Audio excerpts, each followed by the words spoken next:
murdering an American citizen, little girl. Please watch this. Every single American needs to see this. A sad reflection on the state of our media and many of the outlets represented in this room, that you obsessively try to shill for this MS-13 terrorist. Well, no coverage occurred in your papers about any of the Americans that were raped and tortured and murdered by the illegals that Biden was importing into our country. You know, you talk about due process. The Biden administration made the decision to give extensive due process to two Tren de Aragua terrorists that were apprehended at the border just a couple years ago. They were two gentlemen. They were from Venezuela. They were members of Tren de Aragua. The Biden administration and Border Patrol apprehended them and made the decision to provide them with extensive due process, put them onto a program known as supervised release, and put them on ankle monitors so that they could go through a lengthy legal judicial determination as to whether these legal aliens who had just set foot on U.S. soil might want to live in the United States for the rest of their lives. What was the result of that decision? What was the result of that choice that was made?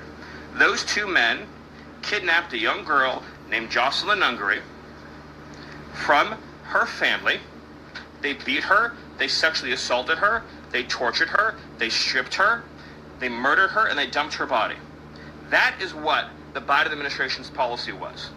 Most of your papers never covered her story when it happened. To the extent that you covered it at all, it was because President Trump forced you to cover it by highlighting it repeatedly over and over again. He had to shame you into covering it. And each and every one of you that sides over and over again with these MS-13 terrorists, to the extent that you have the financial means to do so, you all choose to live in condos or homes or houses as far away from these kinds of gangbangers as you possibly can. If I offered any one of you a rent-free home with no taxes to pay in any of these gang neighborhoods, and I said your neighbors are MS-13 terrorists or Mexican mafia or Sinaloa cartel or Tren de Aragua, I couldn't pay you to live there. But yet you, with your coverage, are trying to force innocent Americans to have these people as their neighbors, and that one day their daughter may be abducted from their home and raped and murdered. So you're not going to get an ounce of sympathy from this administration or President Trump for the terrorists who've invaded our homes and our country. That was an absolute masterclass, and I need you to share this video with every single person